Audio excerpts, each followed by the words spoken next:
네, 우리 함께 봉독한 본문 말씀을 통해서 가장 필요한 것이라고 하는 제목으로 말씀 함께 나누고자 합니다. 여러분, 에스겔서 7장은 하나님께서 예루살렘에 임박한 심판을 아주 엄중히 선포하시는 장면입니다. 백성들의 죄악이 하나님 앞에 쌓일 대로 쌓였고요. 이제는 그 대가를 반드시 치러야 할 때가 이르는 것입니다. 한때 여러분, 하나님께서 거하시던 도성, 또 하나님의 성전이 있었던 예루살렘이었지만 그 특권이 이 죄를 덮어주지는 못하는 거예요. 오히려 그 특권 때문에 그 심판은 더 무겁게 다가오는 것입니다. 이제 이스라엘 앞에 단 하나의 질문이 남아 있습니다. 이때 우리는 무엇을 추구해야 하는가입니다. 여러분, 이 질문은 오늘 우리에게도 아마 동일하게 주어져 있을 겁니다. 재난과 위기 앞에서, 무너지는 현실 속에서 나는 무엇을 붙들고 또 무엇을 버려야 하는지 오늘 이 본문 말씀을 통해서 함께 점검할 수 있기를 주님의 이름으로 축원함을 드립니다. 자, 하나님은 에스겔을 통해서 끝이 왔다, 내 사방에서 끝이 왔다라고 하는 이 말씀을 선포하게 하십니다. 심판의 날은 아주 갑작스럽게 그리고 피할 수 없이 다가옵니다. 이때 가장 중요한 것은 다른 게 아니고요, 경고의 말씀에 귀를 기울이는 것입니다. 여러분, 에스겔이 이 예언을 선포하던 때는 예루살렘이 바벨론에 의해서 완전히 멸망하기 약 7년 전 일입니다. 이미 바벨론은 이 두 번에 걸쳐서 유다를 침공했습니다. BC 605년, BC 597년. 에스겔 자신도 이때 포로로 지금 끌려와 있습니다. 예루살렘에는 여전히 성전이 서 있었죠. 하지만 백성들의 죄악은 멈추지 않습니다. 우상 숭배와 폭력과 또 불의가 성전 마당까지 가득 차 있었죠. 하나님은 참 오래 참으셨습니다. 여러 선지자를 보내 경고하셨고, 그러나 이제 선포는 끝이 났습니다. 더 이상 미룰 수가 없는 겁니다. 하나님은 내가 다시는 너를 불쌍히 여기지 아니하리라 하시면서 이 공의대로 심판할 것을 선언하십니다. 성경은 하나님이 죄를 결코 간과하지 않으신다라고 하는 사실을 분명히 오늘 우리에게 말씀해 주십니다. 여러분, 노아 시대를 한번 보세요. 노아 시대의 사람들은 자신의 생각과 계획이 항상 악할 그때에 하나님께서는 어떻게 하셨냐면 120년 동안 회개 기회를 주셨거든요. 그런데 끝내 홍수 심판 어떻게 면할 수가 없었습니다. 소돔과 고모라 역시 의인 10명을 찾지 못해서 불과 유황으로 말미암아 멸망당하지 않았습니까? 하나님은 오래 참으십니다. 그러니까 하나님이 오래 참으심이라고 하는 것은 회개를 위한 시간이지 이 죄를 묵인하는 시간은 여러분 아닌 거예요. 그래서 오늘 이 말씀은 오늘 우리에게 동일하게 여러분 울립니다. 우리의 삶에 죄가 계속 쌓이는데도 아무런 일이 일어나지 않아요?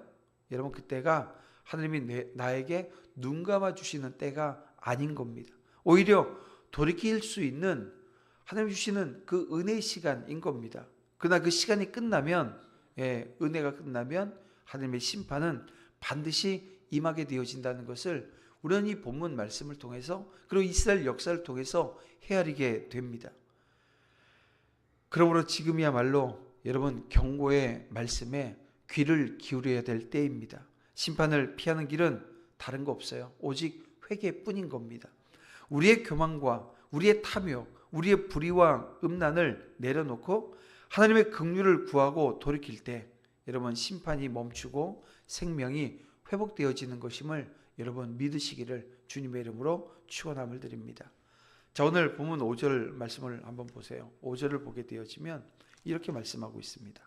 주 여호와께서 이같이 이르시되 재앙이로다, 비상한 재앙이로다, 볼지어다, 그것이 왔도다라고 말씀하고 있습니다. 한 재앙이 일어났다고, 이제 이 재앙이 임했다고 지금 선언하시는 거예요. 여러분, 여기서 이 재앙이라고 하는 것은 불행, 이렇게 간단하게 얘기해서 불행이다, 이게 아니고요, 하나님의 의로운 심판을 뜻하는 겁니다. 이스라엘의 범죄가 너무 뚜렷해요. 이제 더 이상 유보할 수 없는 지경에 이르렀습니다. 그래서 하나님의 심판의 때가 이르게 된 것이죠. 이스라엘은 하나님의 언약 백성이었지만 그 언약의 조건인 그 순종을 저버렸습니다. 언약 백성이 해야 될 것은 그 약속대로 살아내는 순종의 삶이 있어야 되는 거예요. 그들은 하나님께서 그들에게 맡긴 그 사명을 잊었습니다. 여러분, 사명을 잊어버린다는 것이 얼마나 무서운 건지 모릅니다. 마태복음 5장 보면 13절 14절에서 예수님은 제자들을 가리켜서 뭐라고 말씀합니까? 너희는 세상의 소금이라, 너희는 세상의 빛이라 말씀해 주셨습니다. 하나님이 이스라엘을 택하신 이유 또한 마찬가지입니다. 성경에서 여기서는 이렇게 얘기하고 저기서는 저렇게 얘기하고 우리 하나님이 상황에 따라 말씀 주시지 않으셨습니다. 여러분, 동일하게 하나님께서 이스라엘 민족을 택하신 이유는 이거예요. 빛이 되라고, 소금 역할을 하라고 하는 겁니다.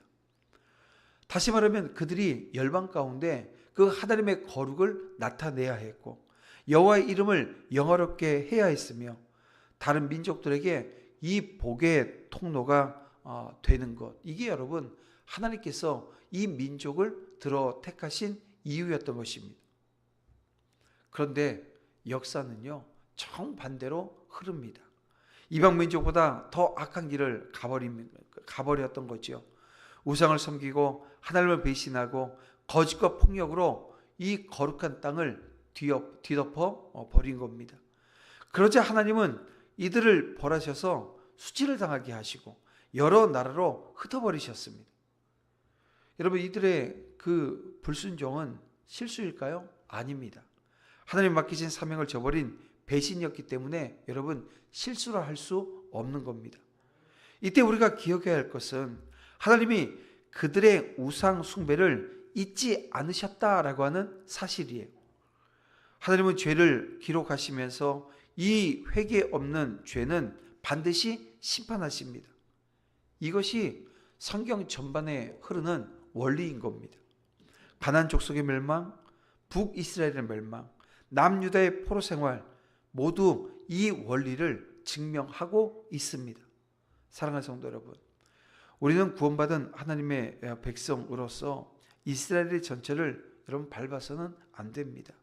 하나님이 우리를 부르신 목적은 세상 속에서 이 빛과 소금으로 살아가라고 하는 사명에 있습니다. 이 사명을 저버리는 순간 우리 역시 하나님의 징계를 피할 수 없습니다. 순종은 선택이 아니라 생명과 직결된 문제인 겁니다. 하나님께 순종할 때 우리는 그분의 보호 안에 거하지만 불순종할 때 우리는 반드시 하나님의 손에 매를 맞게 되어지는, 여러분 이건 성경에 나와 있는 원리인 거예요. 여러분 그 자리에 서지 않도록 여러분 기회 주실 때 우리는 회개하고 돌이키는 자리에 서야 될 줄 믿습니다. 자, 오늘 본문 10절에서 선지자는 또 이렇게 얘기합니다. 볼지어다 그 날이로다, 볼지어다 임박하도다 라고 말입니다. 이제 하나님의 심판이 더 이상 미뤄지지 않음을 선언하고 있는 거죠. 특히 12절 13절에선 심판의 날이 되면 사람들이 거래를 하거나 이 재산을 유지하려고 애써도 소용이 없음을 보여주고 있습니다. 자, 파는 자가 살아있다 할지라도 다시 돌아가서 그 판 것을 얻지 못한다라고 하는 이 말씀은 위기 속에서 인간적인 지혜나 기회를 통해서 이 상황을 되돌리려고 해도 전혀 소용이 없다라고 하는 뜻입니다. 자, 역사적으로 보면 예루살렘의 멸망 직전에도 사람들은 여전히 자신들의 그 경제적 기반과 사회적 지위를 지키려고 애썼어요. 그러나 하나님의 심판이 임하는 날에는 모든 계산이 무너지고 모든 계획이 허사가 됩니다. 노아 시대에 홍수가 임했을 때 방주 밖에서 아무리 몸부림쳐도요 그 문은 닫혀버렸거든요. 롯의 가족이 소돔에서 나올 때 돌아본 롯의 아내는 여러분 소금 기둥이 돼버리고 말았습니다. 이렇듯 심판이 시작되어지면 그 순간부터는요 되돌릴 수가 없는 거예요. 사랑하는 성도 여러분, 이것이 바로 예외는 없다라고 하는 하나님의 말씀인 겁니다. 그분의 공의로운 심판 앞에서 그 어떤 사람도 어떤 방법으로도 피할 수 없는 거예요. 유대인이나 이방인이나 부자나 가난한 자나 지도자나 백성 모두에게 동일하게 이 하나님의 법 아래 서게 되는 겁니다. 그래서 가장 지혜로운 선택은 심판이 오기 전에 어떻게 해요? 돌이키는 거예요. 회개는 심판을 피하는 유일한 길이고요. 위기를 기회로 바꾸는 유일한 방법인 겁니다. 오늘 우리가 하나님 앞에서 그래서 죄를 자백하고 또 우상과 이 불순종을 끊어버리게 되어지면 하나님은 심판 대신 은혜와 회복을 주실 겁니다. 여러분 이 사실을 믿고 오늘 우리가 하나님 앞에 정말 자복하고 돌이키며 여러분 통회하는 심령으로 하나님 앞에 서야 될 줄 믿습니다. 말씀을 정리해 볼게요. 에스겔 7장의 메시지는요, 막 단순합니다. 너무 단순합니다. 하나님은 죄를 간과하지 않으신다는 것, 심판은 반드시 이루어진다는 것, 임박한 심판 앞에 유일한 길은 철저한 회개라는 것. 오늘 우리에게 주어진 시간은 여러분 은혜의 시간이라는 것, 이거 여러분 변하지 않습니다. 말씀을 통해 경고하실 때 사랑하는 성도 여러분 귀를 기울이십시다. 하나님만을 예배하십시다. 죄에서 돌이키시길 바랍니다. 이 회개가 심판을 피하고 생명과 평강의 길로 나아가는 길이라고 하는 것을 우리는 알기에 오늘 이 아침 다시 한번 정말 하나님 앞에 엎드리고 간구하며 내 삶의 죄를 돌아봐서 내 안에 피 흘리는 그 죄들을 다 끊어낼 수 있기를 주님의 이름으로 축원함을 드립니다. 이렇게 주신 말씀 붙들고 이 아침 함께 기도할 때 이렇게 기도하겠습니다. 하나님, 심판을 피하는 회개의 은혜를 주시옵소서. 주님, 우리의 마음을 찢는 회개로 죄를 버리게 하시고 하나님만을 섬기게 하시며 경고하시는 말씀에 즉시 반응하며 은혜의 때에 돌아오는 지혜를 허락해 주시옵소서. 이렇게 기도하시고요. 특별히 오늘부터 3일간 우리 청년부 수련회가 있습니다. 우리 청년들이 이 수련회 기간에 정말 자기 자신을 돌아보고 예수님을 인격적으로 만나는 은혜의 시간 되게 해달라고 우리 함께 간구하고 기도하며 나아가겠습니다.